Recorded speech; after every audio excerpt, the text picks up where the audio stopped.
आप देख रहे हैं अनहोनी। अनहोनी में आज की कहानी हमारे साथ शेयर की है अभिषेक जी ने। तो चलिए बढ़ते हैं आज की इस कहानी की ओर।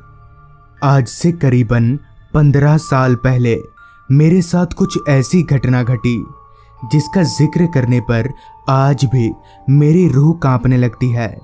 दरअसल हुआ कुछ यूं था कि उस समय हमारे गांव में खेती के अलावा और दूसरा कोई काम नहीं था।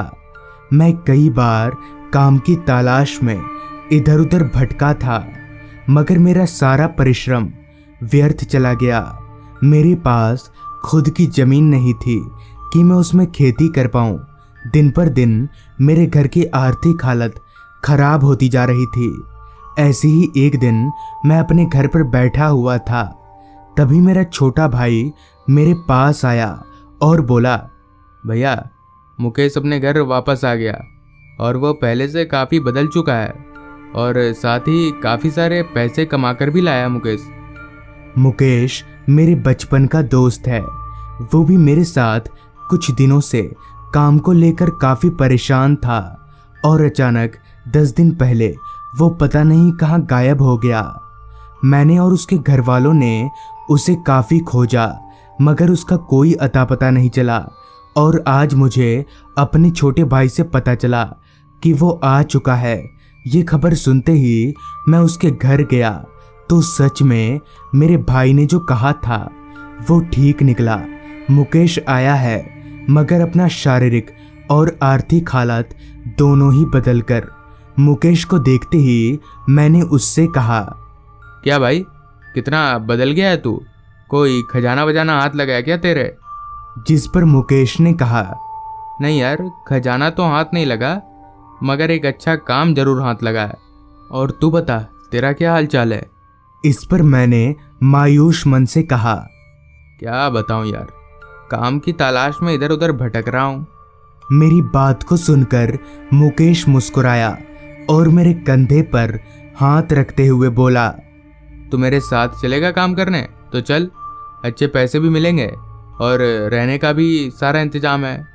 तू मेरे बचपन का दोस्त है इसलिए तुझे बोल रहा हूँ, वरना किसी और को मैं नहीं लेकर जाता। मुकेश की पूरी बात सुनने के बाद मैंने मन ही मन में कहा, मैं तो इसीलिए यहाँ आया था, तो मेरे ना बोलने का तो कोई सवाल ही पैदा नहीं होता। जिस पर मैंने मुकेश को हाँ बोल दिया।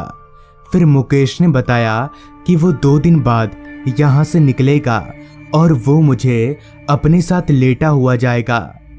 मेरा काम क्या है पूछने पर उसने कुछ नहीं बताया, बस इतना कहा, तू चल, तुझे सब पता चल जाएगा वहाँ पहुँचकर। सारी बात हो जाने के बाद मैं अपने घर चला आया और अपने घर वालों को पूरी बात बताई तो वो भी मान गए। चाहे जो भी काम हो मैं करने के लिए बिल्कुल तैयार था। मेरी सारी तैयारी होते होते 2 दिन कब गुजर गए मुझे पता ही नहीं चला। अब बारी आई मुकेश के साथ जाने की। मैं तैयार होकर मुकेश के घर गया तो वो भी मेरा ही इंतज़ार कर रहा था। जिसके बाद हम दोनों गांव के बस स्टैंड पर गए और वहां से बस पकड़कर चलते बने। मुकेश मुझे कहाँ लेकर जा रहा था मुझे कुछ पता नहीं था, तो मैं चुपचाप मुकेश की सारी बातों को मान रहा था। करीब 4 घंटा बस में सफ़र तय करने के बाद हम उतरे तो मैंने जब अपनी घड़ी में वक्त देखा तो वक्त हो रहा था शाम के 6 बजे का। बस से उतरते ही मैंने अपनी निगाहें इधर उधर घुमाई तो वो जगह मुझे ना तो कोई बस स्टैंड लगी और ना ही कोई गांव। बस देखने से एक वीरान सा जंगल मालूम पड़ रहा था। जिस पर मैंने मुकेश से कहा, ये कहाँ है हम लोग?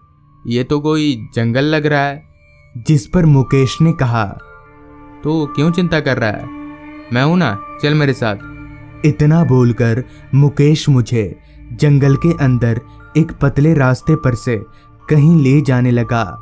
मैं भी उस पर भरोसा करके उसके पीछे पीछे चलता बना। और भरोसा करूँ भी क्यों ना, आखिर मुकेश मेरे बचपन का दोस्त जो था और अगर अपने बचपन के दोस्त पर भरोसा नहीं करूँगा तो किस पर करूँगा। अब आसमान पर सूरज की तेज किरणों की जगह चांद की मध्यम रोशनी ने ले ली थी, मगर अब तक हमें जहाँ जाना था वो जगह आया नहीं था। अंधेरे का पता मुझे तब चला जब मुकेश ने टॉर्च जलाया, क्योंकि मुकेश के टॉर्च जलाते ही टॉर्च की रोशनी को अंधेरे ने चारों तरफ से घेर लिया। उस जंगल पर चलते हुए हमें अपने पैरों के नीचे सूखे पत्तों के कुचलने की आवाज़ तो आ रही थी, साथ ही जंगलों से तरह तरह के जानवरों की आवाज़ें भी आ रही थी। उस अंधेरे से घिरे जंगल से आ रही अजीब अजीब सी आवाज़ें एक ऐसे डर का माहौल बना रही थी जिसे मैं अपने लफ्ज़ों में बयां नहीं कर सकता। ऐसे ही तकरीबन 2 किलोमीटर पैदल चलने के बाद मुझे जंगलों के बीच एक छोटा सा घर दिखा। अभी मैं उस घर को देख ही रहा था कि तभी मुकेश ने कहा, वो देख, हम लोग आ गए, बस उस घर में ही जाना है। मुकेश की इस बात को सुनकर मेरी जान में थोड़ी सी जान आ गई।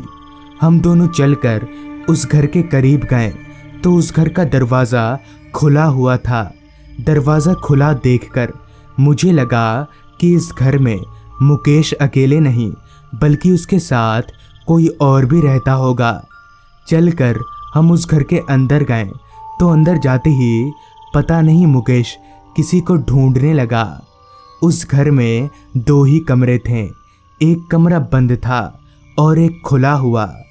सारा घर ढूंढने के बाद जब वो शांत होकर एक जगह पर बैठा तो मैंने उससे पूछा, क्या ढूंढ रहा है भाई तू? इस पर मुकेश ने कहा, इस घर में मेरे अलावा और 2 जन रहते हैं, पता नहीं वो दोनों कहाँ गए। इतना बोलकर कुछ देर तो मुकेश चुप रहा, फिर वापस से बोला, लगता है वो लोग भी अपने घर गए होंगे, आ जाएंगे 1-2 दिन में। मगर मुझे कुछ समझ में नहीं आ रहा था। एक तो इस घने जंगल में घर जहाँ दूर दूर तक जंगल के अलावा कुछ भी नहीं है, तो भला ये लोग क्या काम करते होंगे। ऊपर से मुकेश अकेला नहीं रहता है, उसके साथ और 2 आदमी भी हैं। जिस पर मैंने फिर एक बार मुकेश से पूछा, अरे भाई, अभी तक तूने बताया नहीं कि क्या काम करना है। जिस पर मुकेश ने कहा, तू 1-2 दिन रहकर देख, तुझे खुद ब खुद पता चल जाएगा। इतना बोलकर मुकेश ने उस खुले हुए कमरे में बिस्तर लगा दिया और हम दोनों बिस्तर पर लेट गए। इस दौरान मैंने कई बार मुकेश से उस बंद कमरे के बारे में पूछा, मगर वो बस एक ही जवाब दे रहा था कि समय आने पर तुझे सब कुछ पता चल जाएगा। सुबह से ही मैं काफ़ी थक चुका था, तो बिस्तर पर पड़ते ही नींद ने मुझे अपने आगोश में ले लिया। फिर जब मेरी नींद खुली तो मुझे घर के बरामदे पर किसी के तेज तेज चलने की आवाज़ आ रही थी। उस आवाज़ को सुनकर मैं थोड़ा सहम गया और मुकेश को उठाया। उठकर मुकेश भी उस आवाज़ को साफ साफ सुना और आवाज़ कौन कर रहा है ये देखने के लिए कमरे से बाहर निकला। मुकेश जैसे ही कमरे से बाहर निकला वैसे ही वो जोर जोर से चिल्लाने लगा। उसके चिल्लाने की आवाज़ सुनकर मैं भागकर उसके पास गया तो मैंने जो देखा उसे देखकर मेरी आंखें फटी की फटी रह गईं। दरअसल एक आदमी ने मुकेश का गला जोर से पकड़ा हुआ था और उस आदमी का चेहरा इंसानों से काफ़ी अलग था। उसकी दोनों आंखें नहीं थीं और साथ ही उसका पेट भी पूरी तरह से कटा हुआ था। अभी मैं हिम्मत जुटाकर मुकेश को बचाने के लिए आगे बढ़ने ही वाला था कि तभी उस आदमी ने मुकेश से कहा, तूने मेरे साथ ऐसा क्यों किया?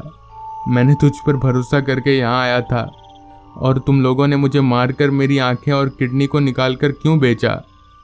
तेरे दोनों दोस्तों को मैंने ही मार दिया, अब तू भी मरेगा। इतना सब सुनने के बाद मुझे पता चल गया कि माजरा क्या है और मुकेश क्या काम करता है। अभी मैं खड़ा ही था कि तभी उस भूत ने मुकेश का सर धड़ से अलग कर दिया। ये देखकर मैं जोर जोर से कांपने लगा और मेरे शरीर का सारा खून सूखने लगा। तभी मैंने देखा कि वो भूत मेरी तरफ बढ़ता चला आ रहा है। मेरे करीब आकर उस भूत ने मुझे गौर से देखा और कुछ किए बिना हवा में धुआं हो गया, जिसके कुछ देर बाद ही सुबह हो गई। सुबह जब मैंने उस बंद कमरे के दरवाजे में एक छोटे से छेद से अंदर झांका तो पता चल गया कि मुकेश मुझे उस कमरे की तरफ जाने से क्यों मना कर रहा था, क्योंकि उस कमरे में काफ़ी सारे इंसानी टुकड़े थे और साथ ही उस आदमी की लाश भी थी, जिसकी आत्मा कल मुकेश को उसके किए की सजा देकर गई। मैं तो मुकेश के साथ किसी भी तरह का काम करने आया था, मगर पाप करने नहीं। जो मुकेश कर रहा था वो एक पाप था। मगर एक बात मुकेश के साथ ही ख़त्म हो गई कि मुकेश मुझे यहाँ क्यों लेकर आया था, मुझे मारने या मुझसे इस तरह का पाप करवाने।